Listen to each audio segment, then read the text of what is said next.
안녕하세요 여러분. 2차시네요. 이 구조는 문답적 대화이다. 이 부분부터 이어서 하겠습니다. 모든 진술은 진술되지 않은 전제들을 갖고 있고 이 전제들이 물음의 형식으로 나타나면서 저자에게 답변의 글쓰기를 유도한다고. 무슨 말일까요? 저자들의 글은 모두 저자 자신의 물음에 대한 저자 자신의 답변이라는 것입니다. 그래서 가다마는 모든 진술이 물음에 대한 대답 성격을 갖고 따라서 물음이 진술보다 우위의 성격을 갖는다. 진술보다 물음이 선행한다. 그 근거는 플라톤의 대화에서 플라톤의 대화편이 다 문답으로 이루어졌죠. 질문과 대답, 또 질문과 대답의 반복이 플라톤의 대화편들이에요. 대화편에 나타난 이 대화를 보면 그 물음의 중요성이 나타나고 또 그리스 논리학의 대화적 근원, 아리스토텔레스가 고전 논리학 이른바 삼라논법을 발전시켰는데요. 그것도 그 사람들의 대화를 근거로 해서 논리 추론의 방식을 이끌어낸 것이다 라는 것입니다. 이것에 의거한다면 판단이 아니라 물음이 논리학에서 우위를 갖는 것이다, 이렇게 볼 수 있다는 것입니다. 진술에 대한 물음의 우위는 그러나 진술이 본질적으로 대답이라는 것을 의미한다. 물음이 진술보다 위에 있다 그렇다면 진술은 물음에 대한 대답이다. 우리는 진술로부터 물음을 역추적해 갈 수 있겠네요.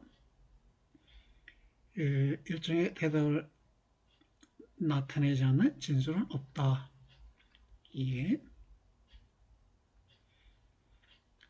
진술이 물음에 대한 대답이나 물음의 모든 진술들의 동기를 형성한다. 그리고 모든 진술은 거의 진술하지 않는 전제들을 갖고 있다. 이러한 전제들을 사유하는 자만이 어떤 진술의 진리에 실질적으로 도달할 수 있다. 나는 주장하는 바, 가다모예요. 직접 인용문입니다. 모든 진술의 그러한 동기의 최종적인 논리적 형식이 물음이다. 그러면 어때요, 여러분?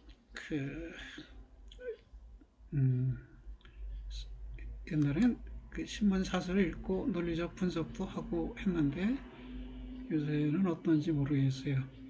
신문 사설을 읽고 이해했다고 하면 그 사설을 쓴 이가 어떤 물음에 대해 답변으로 이 사설을 썼는가를 알아차렸을 때인 것이죠. 그 사설을 쓰는 사람은 스스로 물음을 제기해요. 그 물음에 대해서 자기의 답변을 서술하는 것이죠. 뭐 신문 사설만이 그런 건 아니겠고요. 죄송합니다. 그 대학원생들 되면 논문 쓰겠죠. 그 교수들도 논문을 쓰는데 교수들의 논문이라는 건 뭐예요? 교수들 스스로 제기한 물음에 대한 스스로의 답변을 쓰는 것이에요. 그래서 물음을 찾는 작업이 또 제일 어렵죠. 물음을 찾으면 그게 바로 논문의 주제가 되는 것이고 주제가 확정되면 글쓰기는 평탄하게 진행될 수 있는 것입니다. 진술이 대답이므로 진술의 이해는 물음의 의미, 곧 물음의 동기나 배경의 현실화를 필요한다고.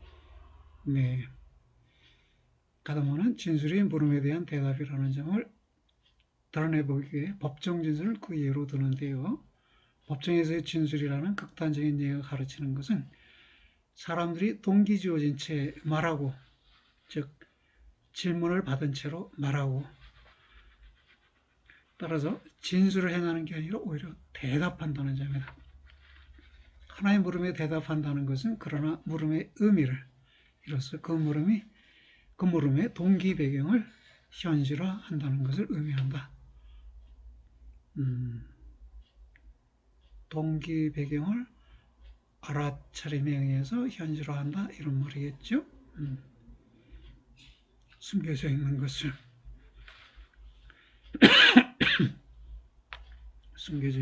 현실화하는 것인데, 알아차림에 의해서 현실화하는 것이겠네요.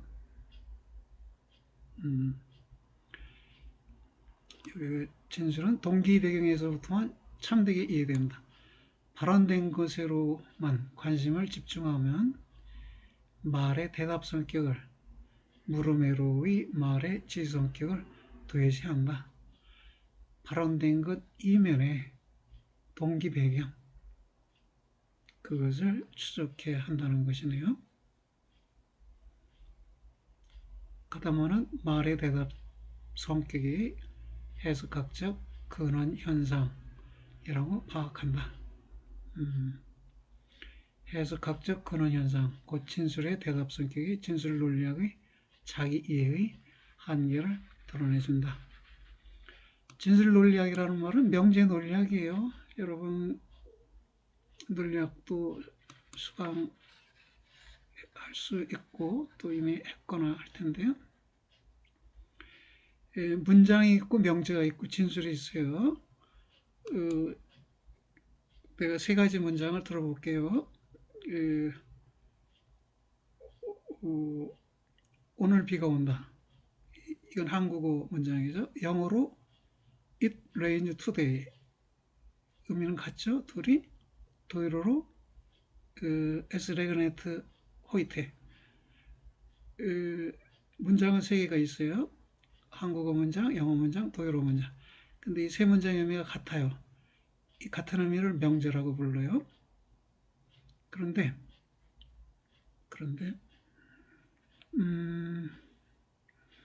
내가 오늘이라고도 말하고 투데이라고도 말하고 호이테라고도 말했어요. 이것들을 색인어라고 그러는데요.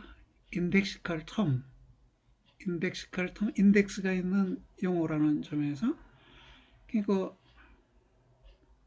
한국어로 오늘 했을 때가 4월 6일일 수 있고요. 영어로 투데이 했을 때가 4월 5일일 수 있고, 독일어로 호이테 했을 때 그게 4월 4일일 수 있죠. 그럼 어떻게 되나요? 아까 내가 세 문장의 의미가 동일하다 그랬는데 실제 동일한가요? 인덱시컬 텀의 의미까지 고려하면 복잡해졌네요.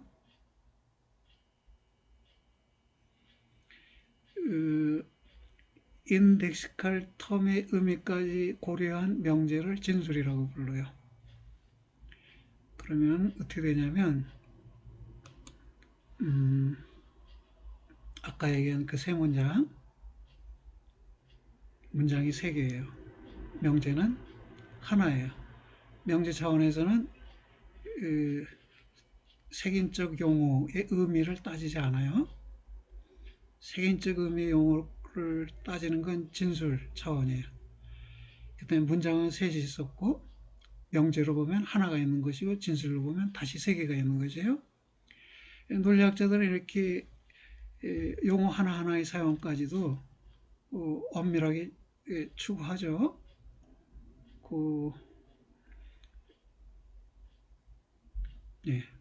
진술 논리학을 명제 논리학이라고 하고, 명제 논리학에 대비되는 것을 수로 논리 또는 양화 논리라고 해요. 이 양화 논리는 주어를 수량화하는 거예요. 모든 사람은 죽는다 할 때 이 문장에서 주어는 전칭이죠. 사람이란 집합의 전체가 주어로 언급된 것이에요. 그럼 수량화할 수 있죠. 전칭 명제이니까 기호식으로 표현하는 방법이 있어요. 또 어떤 학생은 부지런하다 할 때 어떤 학생은 하나 이상의 학생을 말해요.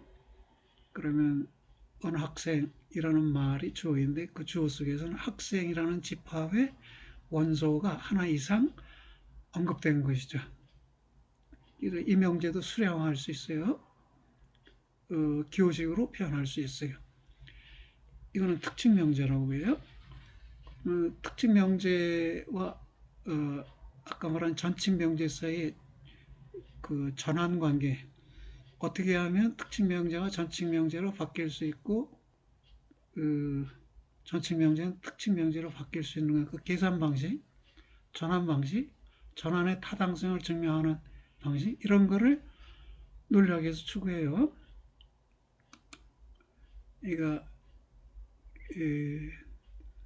진수 논리학 내지 명제 논리학 부분이 하나 있고 수로 논리 내지 기호 논리가 있어요. 기호 논리를 수로 논리라고 얘기하는 것은 기호 논리, 양화 논리, 양화 논리를 수로 논리라고 표시하는 것은 양화 논리 속에서는 주어와 수로가 기호로 표시될 수 있어요. 근데 진술 논리와 명제 논리에서는 주어 수로를 구분하지 않아요. 주어 수로의 구분 없이 기호와 기호화해서 다룰 수 있어요.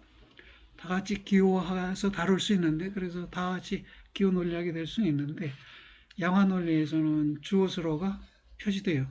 기호식 속에 주어와 구분된 수로가 표시되고 주어의 수량이 전칭이냐 특징이냐가 표시됩니다. 말하자면 논리학은 수학과 같이 재밌어요.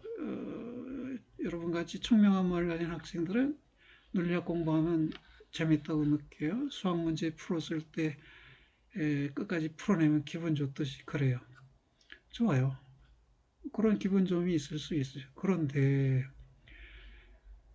언어가 진술로 국한될 필요가 있느냐 이거예요. 일상어도 있고요. 문학적 언어도 있어요. 이것들은 논리와 실증으로 제한되지 않는 언어이죠. 그 제한되지 않는 그 언어, 그것을 찾는 작업이 해석학이라는 것이고요. 해석학은 어떻게 해요? 영어로 헤르메노이틱스 이렇게 하죠. 헤르메스가 소식을 전달하는 자라는 의미도 있고요. 의미를 전달하는 것이 해석학이다 이렇게 되는 것이죠. 인터프리타치온, 인터프리테이션 이게 해석이고 또 있나요? 뭐 아우스레공, 도이로로. 그런데 아까 얘기했듯이 뭐 외국어를 국내어로, 국내어를 외국어로, 외국어로 번역하는 것도 번역이지만 해석학이라고 할 때 해석은 그런 식의 번역이 아니라 생각된 것을 언어로 번역하고 언어로 쓰인 것을 생각으로 번역하는 것. 언어로 쓰인 것이 텍스트죠. 텍스트를 생각으로 번역한다는 것은 텍스트의 저자의 생각이 뭔지를 알아차린다는 것이죠. 이런 해석학의 입장에서 보면 하나의 근원현상은 진술의 대답 성격이고 이것은 진술이나 명제와는 차이가 있다는 것입니다. 그러면 이해는 어떤 것이냐?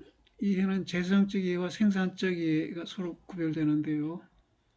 그러면 해석은 재생적으로 이해하는 것이냐, 생산적으로 이해하는 것이냐? 어떨 것 같아요, 여러분?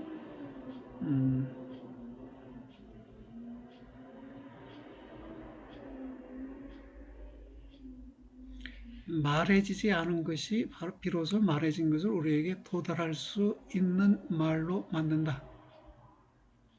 즉, 말해지지 않은 것이 비로소 말해진 것을 우리로 하여금 이해할 수 있는 말로 만들어준다. 이런 말이에요.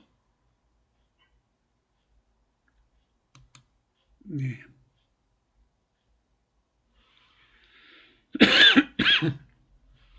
죄송합니다. 답변의 진술 배경의 이해로서의 진술의 이해는 생산적 이해로 발생한다. 오, 재생적 이해가 아니라네요. 인용입니다. 가끔씩이 아니라 언제나 한 원문의 의미는 그 저자를 넘어선다. 오, 저자가 의도한 걸 넘어선대요. 원문의 의미가. 따라서 이해는 단지 재생적인 행위인 것만이 아니라 끊임없이 또한 생산적인 행위이다. 단지 재생적인 행위가 아니라 끊임없이 생산적인 행위이다. 이 말은 그러나 해석자가 저자보다 더 잘 이해한다는 것이 아니라 다르게 이해한다는 것을 말한다. 그럼 오해하는 거 아닐까요? 사람들이 여하튼 이해한다면 사람들은 다르게 이해한다. 이해가 재생적이지 않고 생산적인 이해가 되는 이유는 원문의 이해가 나의 상황 및 상황 속의 나의 이해를, 간략히 말해 자기 이해를 수반하기 때문이다. 자기 이해를 수반하는 이해는 적용으로서의 이해이다. 생산적 이해가 되는 이유는 이해가 적용, 즉 자기 상황 속에 자기 실존에 적용하는 식의 이해이기 때문에 생산적 이해가 된다는 것입니다. 그런데 로미오과 줄리엣이라는 작품은요, 셰익스피어의 작품이죠. 역사상 수없이 각색되어서 영화로 공연되거나 상영되었어요. 근데 그때마다 연출자나 그 감독은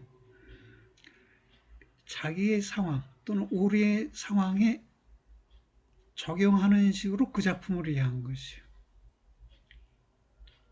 그래서 누가 보기에는 작품의 원래 의도를 왜곡한 게 아니야 이렇게 말할 수도 있을 것이에요. 어쩌면. 그런데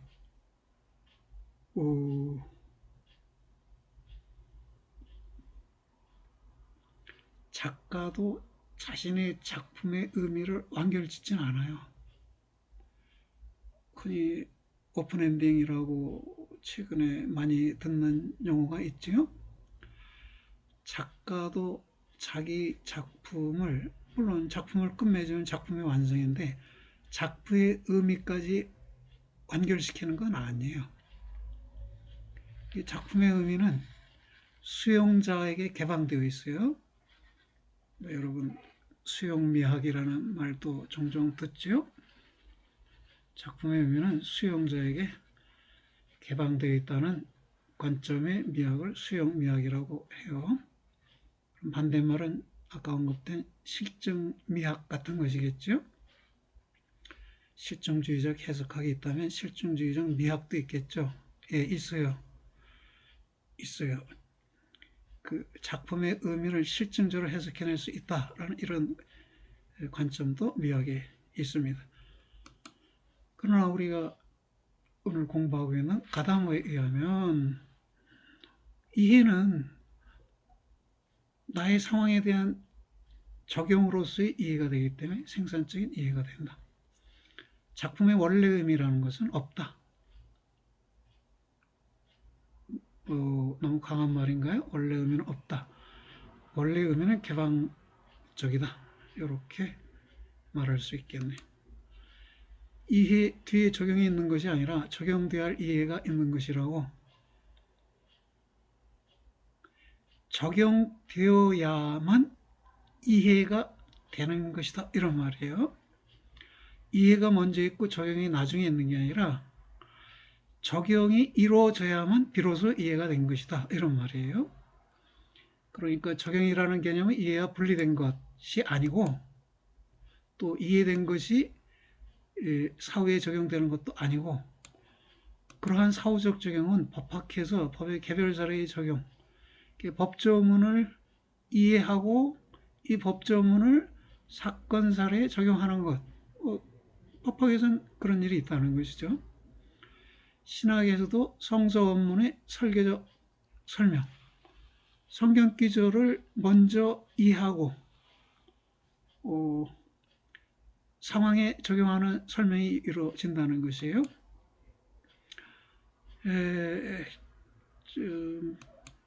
그런 얘기. 예컨대 우리가 코로나 사태를 경험하고 있는데 내가 기침한 거는 코로나와는 상관없습니다. 그냥 솔직히 말하면 담배 때문에 상관이 있고 코로나와는 상관없어요. 걱정하지 마시고. 근데 신실한 것인지 모르겠지만 자칭 신실하다고 하는 분들은 코로나 사태가 하나님이 내린 벌이다. 왜냐하면 성경 속에 보면 여러 번 하나님이 인류를 또는 특정인을 벌 주는 일이 있는데 잘못했을 때 벌을 줬다. 그러니까 우리에게 코로나 사태가 온 것도 하나님의 벌이다. 이렇게 말하는 분이 없지 않아 있는 것 같아요. 여러분이 동의하든 않든 나는 동의하지 않는데 여튼 그런 경우에도 그 사람은 자기는 성서 원문을 이해했다. 그리고 지금 현재 상황에 적용한 것이다. 이렇게 말할 수도 있을 거예요. 근데 아까 얘기했지만 성경을 이해한다는 건 참 어려워요. 신의 의지를 찾겠다는 일념을 가지고 경건함 속에 성경을 이해하려고 노력한다. 이게 참 어려운 것이네요.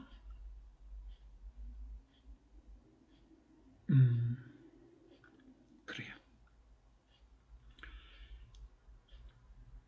적응은 이해가 끊임없이 자기 이해 내지 자기 만남으로서 발생함을 의미한다. 적용으로서의 이해는 하나의 의미가 우리의 상황에, 우리의 물음에 적용되는 식으로 이해됨을 가리킨다. 적용으로서의 이해, 가다모의 강조이고 하이데거의 강조입니다. 하이데거도 아까 완성을 현존재 속의 현실적 갱신이자 실존을 함께 형성하는 갱신으로 이해했죠. 가다모도 이해를 생산적 행위자 적용적 행위로 이해합니다.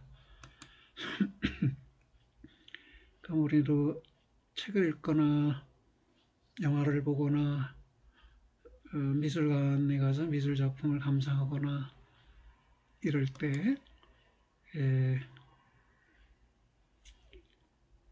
생산적 이해를 하고 적용적 이해를 하는 노력을 해볼 수도 있겠네요. 이해란 원문에 물음을 던지고 원문에서 답변을 찾는 것이므로 결국 이해는 물음과 대답에 의한 해석학이라고 하이데거는요 해석학을 해석의 과제라고 풀이해요. 아까 슐라이마허는 해석학을 해석의 기술 이렇게 풀이했잖아요. 기술이 아니라 과제라고 하이데거는 보고 있는데 가다모도 역시 해석의 과제로 보고 있어요. 그래서 물음 배경의 이해, 생산적 이해, 의미 완성으로서의 이해, 적용으로서의 이해의 발생은 대화의 참여이자 과거와 현재의 대화의 속행이다. 텍스트와 나, 작품과 나 사이의 대화이고 또는 작품을 만든 저자와 나 사이의 대화이고 작품이 속한 과거와 내가 속한 현재 사이의 대화이고 이 대화는 계속적으로 수행되는데 꼭 나만에 의해서가 아니라 타인에 의해서 후손에 의해 무한히 계속된다는 것입니다. 그래서 하나의 원문은 우리가 그 원문으로 겨누는 질문들이 덕으로서만 발언한다. 당신 텍스트를 읽으면서 텍스트 저자를 향해 당신 이런 물음에 대해 답변하려고 이 글을 쓴 거 아니야? 이렇게 질문할 수 있죠. 바로 이렇게 질문했을 때 원문이 나의 질문이 맞는지 틀리는지 대답을 해준다는 거예요. 물론 곧바로 완벽하게 대답해 주는 게 아니라 답변의 단서를 제공해 준다는 것이네요. 또 과거의 한 원문을 이해하면 그 원문을 우리 상황에 적용함이고 그 원문 속에서 우리 시대의 질문에 대한 발언적 대답을 듣는 일이다.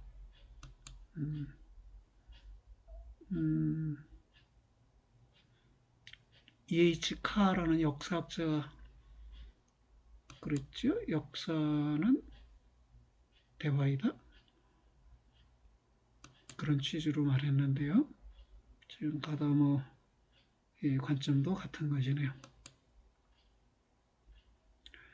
대화로서의 이해는 언어에 가능하고 이로써 이해될 수 있는 모든 것은 언어적인 것이라고. 예, 우리는 우리 이전에 시작된 대화를 계속한다. 계속 대화에 참여한다는 것이죠.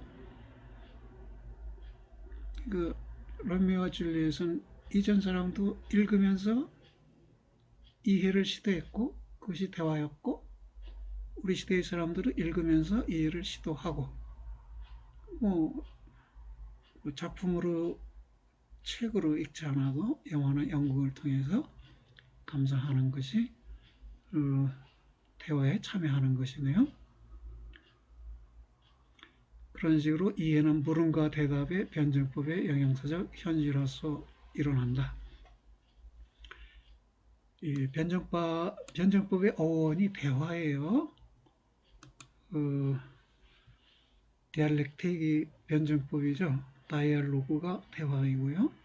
대화의 방법이 변증법이에요. 그래서 변증법을 달리 번역해서 변론술 이렇게 말해요. 변론술. 대화하는 방법 또는 변화하는 그 방법을 변론술이라고 하는데 대화의 기초에서 변호인의 변론술도 또는 마르크스나 헤겔이 말하는 변증법 개념도 대화의 토대를 둔 것이다. 그리고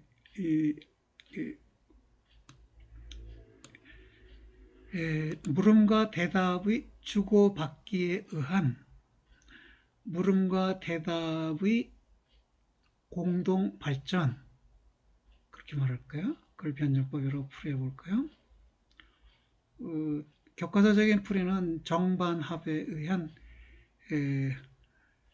과정, 역사 과정이든 정신 발전 과정이든 경제 발전 과정이든 그 과정이 정반합의 과정을 거친다.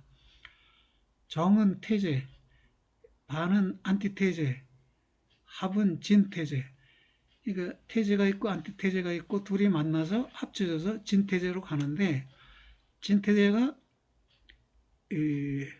스스로 태제가 되고 그래서 새로운 안티태제를 만나고 둘이 또 종합해서 진태제를 만들고 진태제가 스스로 태제가 돼서 안티태제를 만나고 둘이 또 합쳐서 상위의 진태제를 만들어 간다.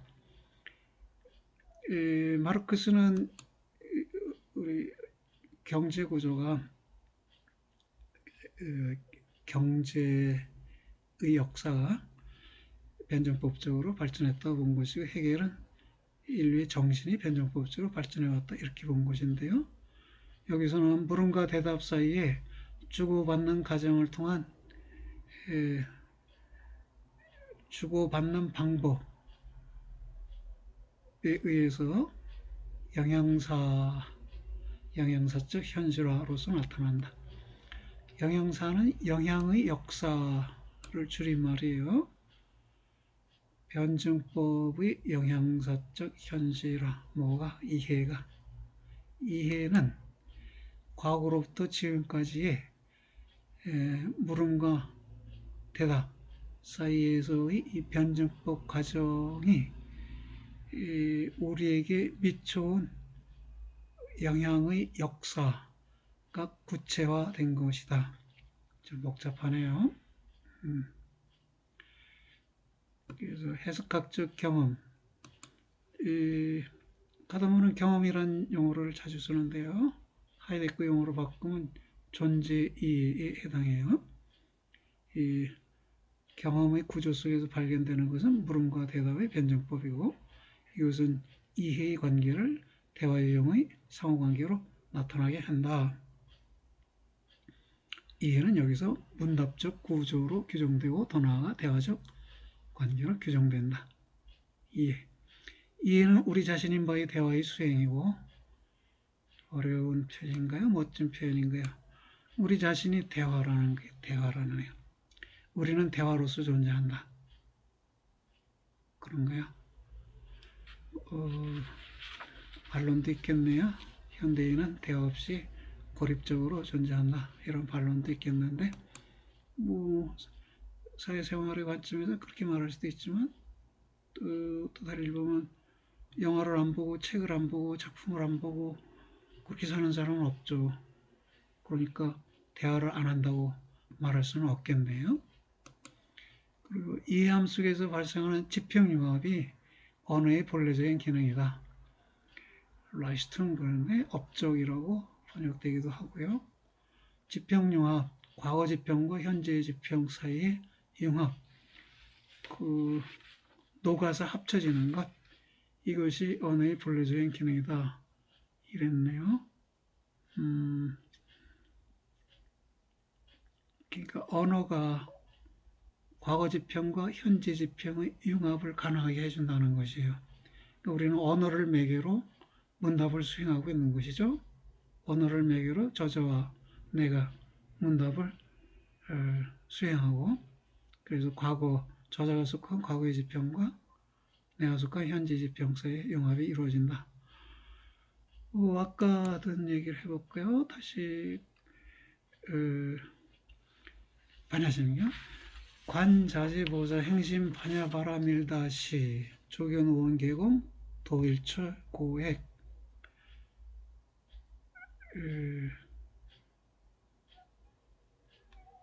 또 원리 전도망상 구경열반 이렇게 되나요?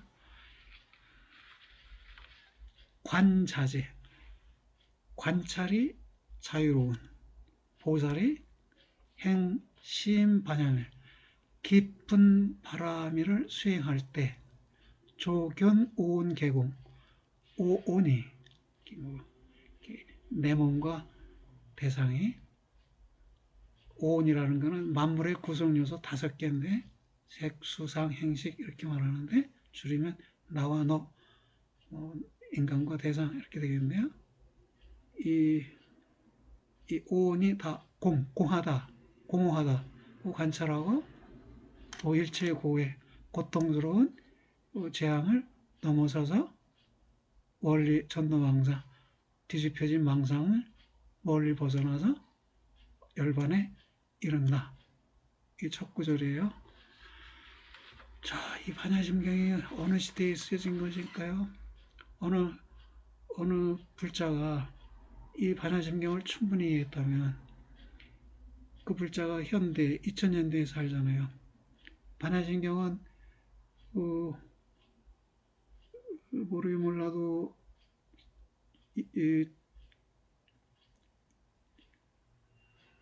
천년 이전에 쓰여졌을 것 같네요. 그러면 엄청난 과거죠. 과거와 현재의 사람이 만나는 거예요.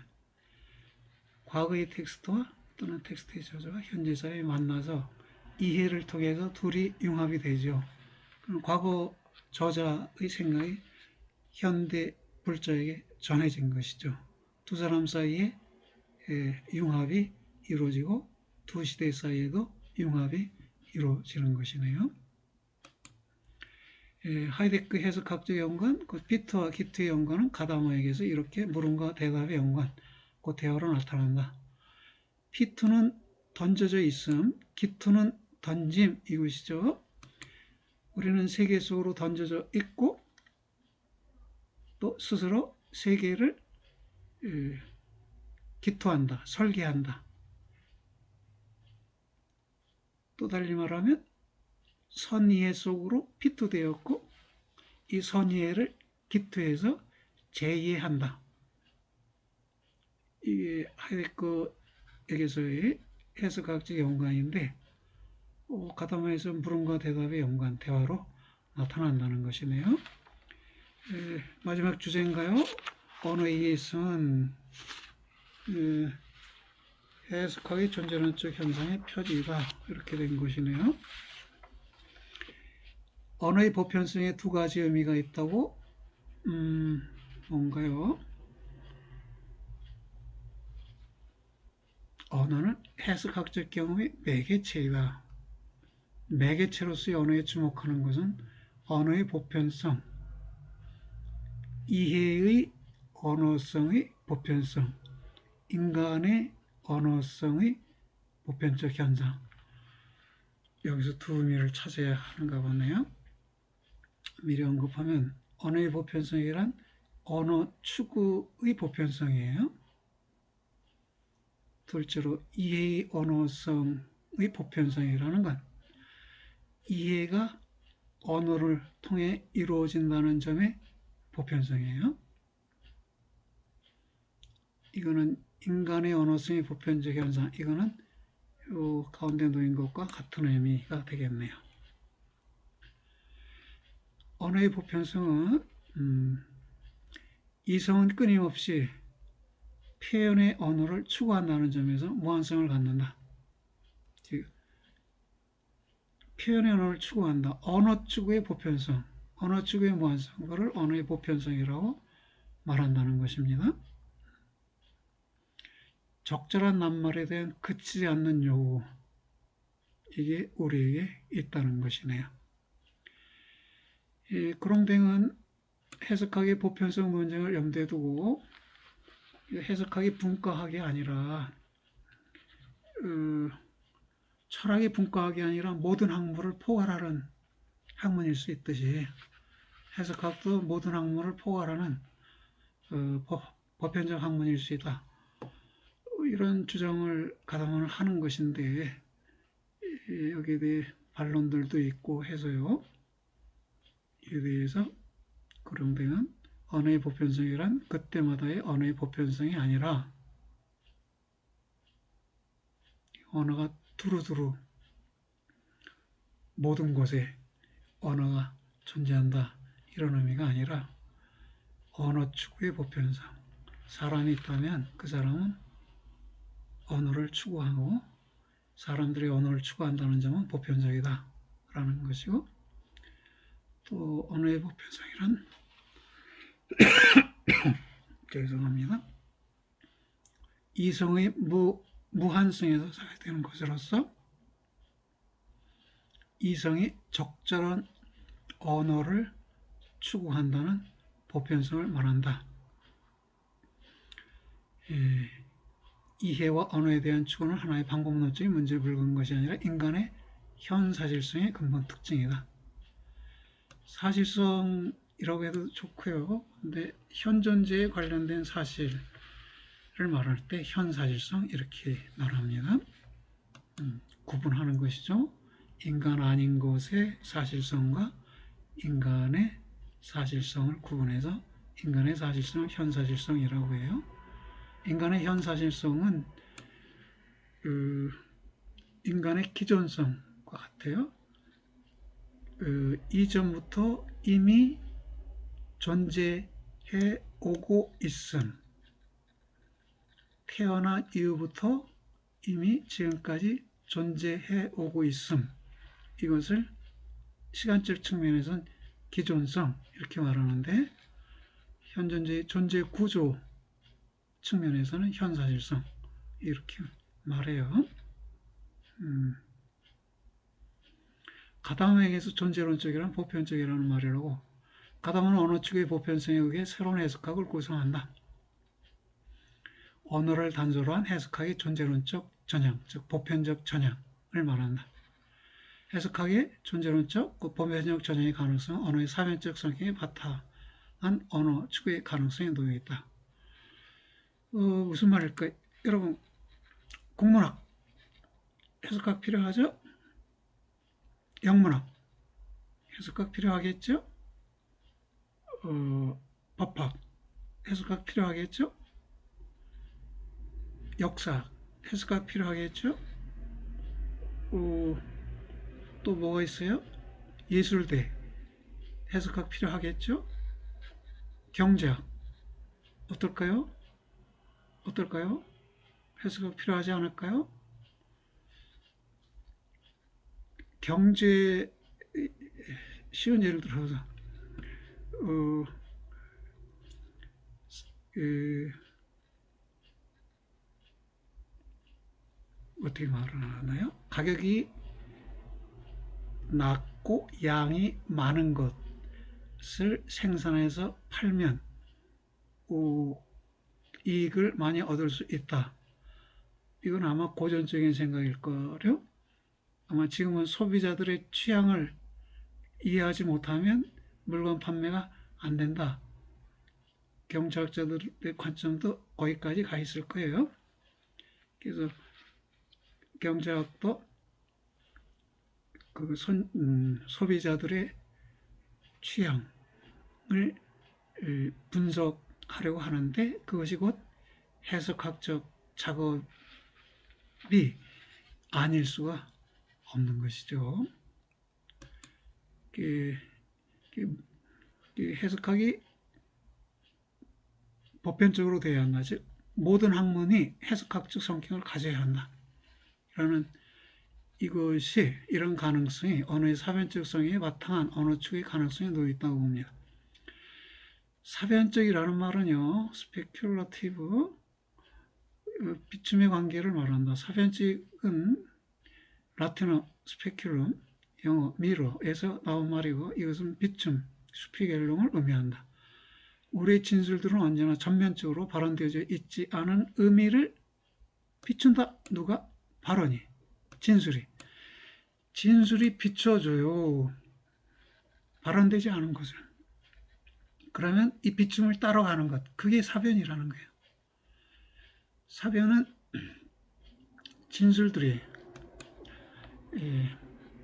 비춰주는 것 또는 연상시켜주는 것을 따라가는 것이다.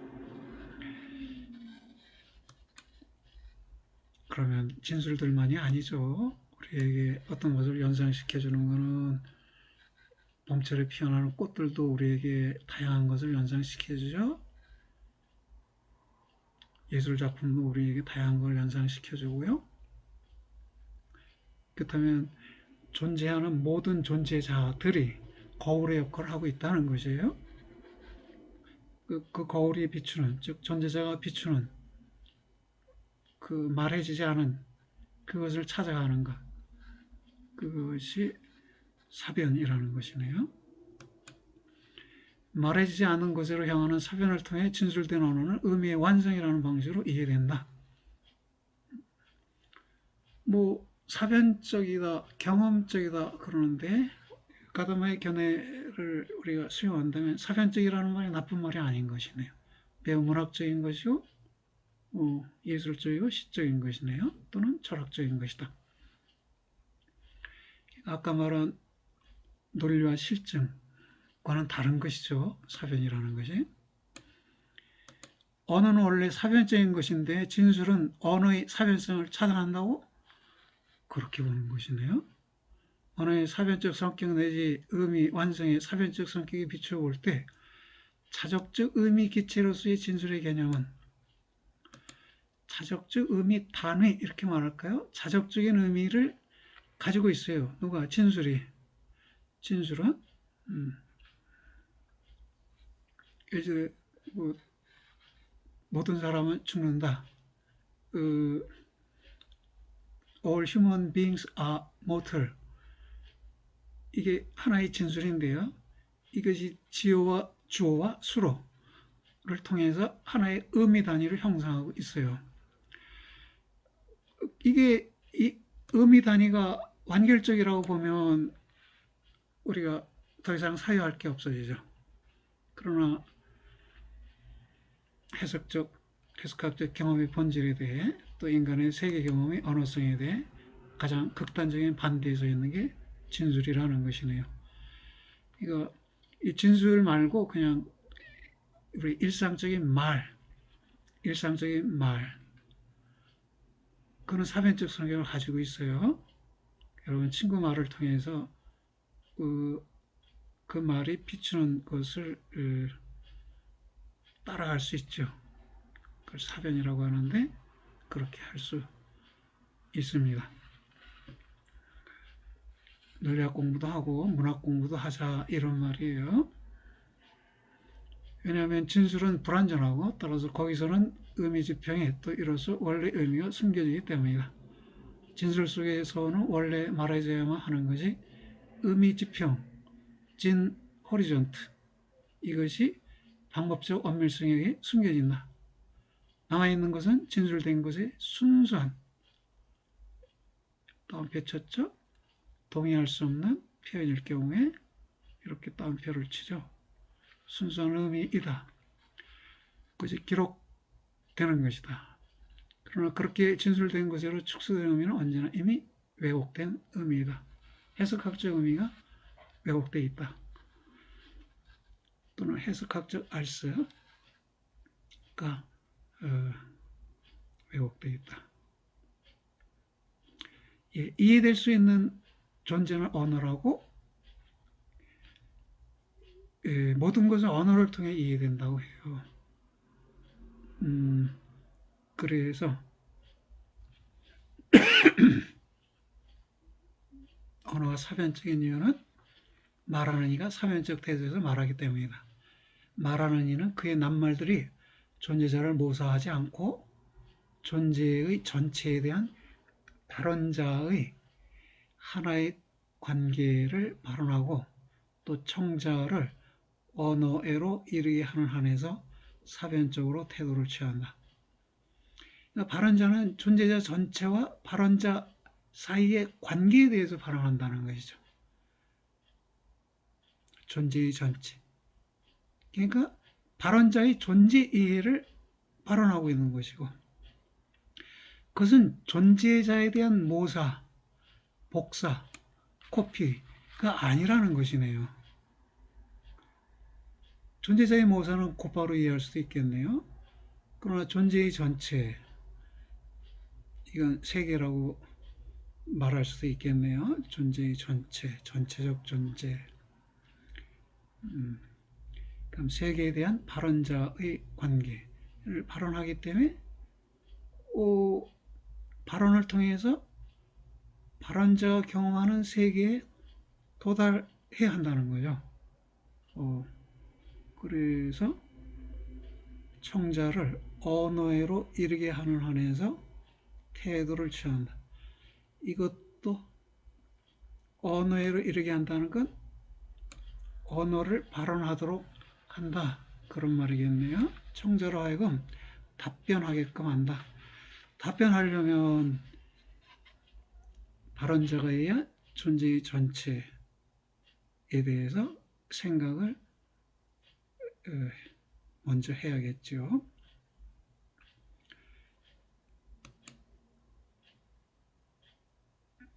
우리 세계 경험 내지 존재 경험은 원칙적으로 언어성을 갖는다. 그런 까닭에 해석학은 이해될 수 있는 존재는 언어이다 라고 말한다. 이해될 수 있는 존재는 언어이다. 왜? 존재 이해가 언어를 통해 이루어지니까. 존재 이해가 언어를 통해 이루어진다. 그렇다면 이해될 수 있는 존재는 언어이다. 그러니까 언어를 해석하는 것인데 이 언어하고 존재이죠. 그러니 언어 해석학이 존재론적 해석학이 된 것이네요. 거다마의 해석학을 존재론적 해석학이라고 부르는데요. 여러분이 산책이나 등산, 운동하면서 자연의 소리를 종종 듣게 되나요? 자연의 소리를 듣는다. 내면의 소리를 듣는다. 듣죠? 뭘 들어요? 언어를 들어요. 근데 그 언어가 뭔가 존재 이해 내용을 표현하는 언어예요. 여러분이 암묵적으로 이해한 존재, 그것이 여러분에게 말을 걸어오는 것이죠. 그게 내면의 소리이고 자연의 소리이고 또는 특별한 맥락에선 양심의 소리이고 이렇게 되겠네요. 이해는 말의 전체 내용을 완성하여 완성된 언어가 드러내주는 존재에 다가설 수가 있다. 완성된 언어, 진리, 단위적인 진리라고 말할 수도 있겠는데요. 예, 완성된 언어가 드러내주는 존재에 다가설 수 있다. 존재가 뭔가 하면요, 하이데거 정기 철학에서는 쓸모를 지니고 있음이 대표적인 존재 방식이에요. 6개의 존재 방식 중에 하나가 용재성에서 쓸모를 지니고 있음인데, 후기 철학에서 존재는 사물의 존재 방식은요, 세계를 반영하고 있음이에요. 그러니까 한 사물이 나무가, 풀이, 들쥐가, 산새가 세계를 반영한다고 해요. 세계는 뭐예요? 하늘과 땅과 죽을 자 인간과 신적인 것, 이 네 가지죠. 하늘, 땅, 죽을 자, 신적인 것. 이렇게 이 네 가지 상호 지시 관계, 상호 지시 연관, 이거를 세계라고 해요. 그 세계가 사물에 반영되어 있다는 것이죠. 하이데거는 그 교량, 다리를 예를 들어서 다리가 하늘과 땅과 죽을 자 인간과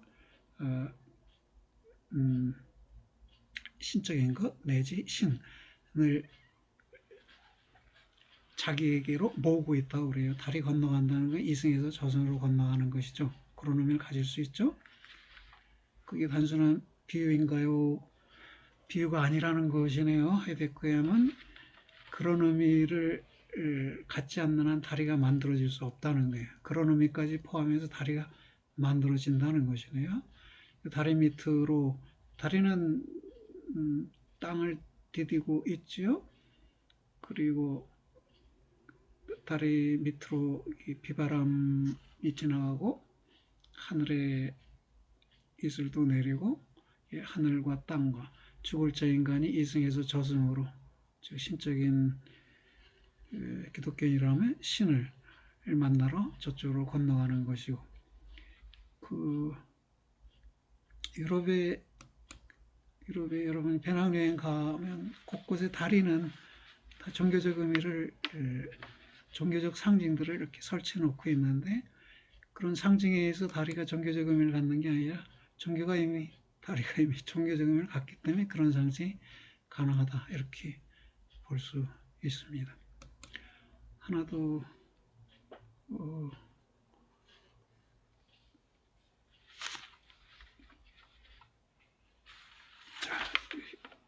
시간이 많이 갔으니까 이제 몇 마디 하고 마쳐야겠네요. 해석학은 자연과학의 방법론에 대립된 정신과학의 방법론에 불과한 게 아니라 철학의 보편적 측면, 방법이자 대상이자 목표이라고? 그렇군요. 예술작품의 존재, 어떤 사건의 의미나 어떤 원문의 뜻과 마찬가지로 역사적 의식도 과거, 현재의 매개를 포함하고, 이런 매개, 보편적 매개체가 언어성에 한해서 해석학적 문제 제기는, 그러니까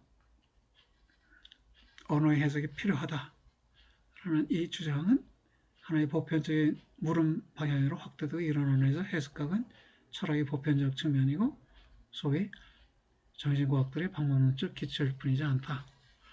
딜타이가 해석학을 정신과학들의 방법론으로 제시했어요. 가다보면 이 방법론을 넘어서야 한다. 방법론일 뿐인 게 아니라 그 이상이다. 여기서 말한 대상이자 목표가 될 수 있다. 뭐가? 언어 해석이.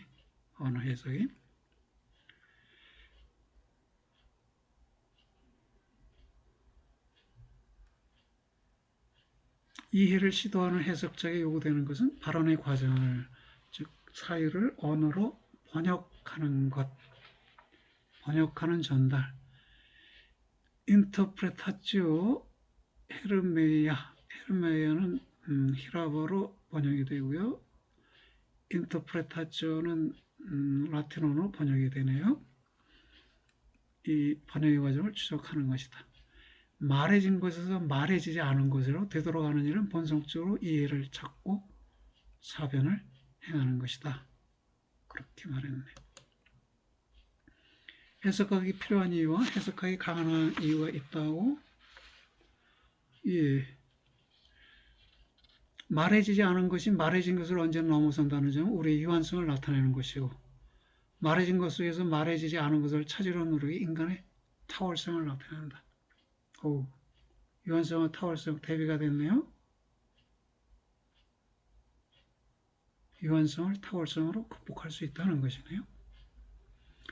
언어는 두 차원을, 즉 서술 판단적 내지 진술 논리적 차원과 의미 지평적 내지 물음 지평적 차원을 갖는데, 후자의 차원을 배경으로 전자가 발언되지만 전자의 차원이 후자의 차원을 완전히 드러내지 못하고 다만 방향을 지시하기 때문에, 또는 비춰주기 때문에 전자로부터 후자로의 이행 내지 전자의 후자로의 번역이 필요하다.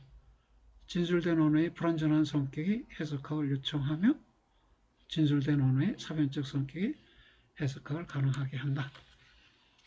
해석학은 필요성을 갖추고 있고 또한 가능성도 갖고 있다. 그런 얘기네요. 어땠습니까, 여러분? 이번 주 강의는 전주 강의보다는 덜 지루하지 않을까요? 내 생각은. 그런데 전주는 하이데거 언어가 너무 어려워서 설명하기도 어렵고 그렇습니다. 여하튼 오늘도 여러분 수고 많았습니다. 수고들 하셨어요.